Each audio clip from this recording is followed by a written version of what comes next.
দেখেন কিভাবে তারা লেখাপড়া ফাঁকিবাজি করতেছে।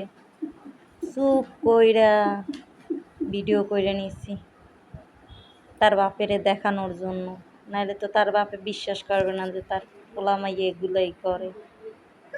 তার পোলা মাইয়া যে ফাঁকিবাজিগুলা করে লেখাপড়ার সময়, কীভাবে মুখন বাপে তো বিশ্বাস করে না। বাপের তো চুপ কইরা বোঝে, বাপে সারাদিন দোকানে থাকে, সে বুঝবে কি কইরা।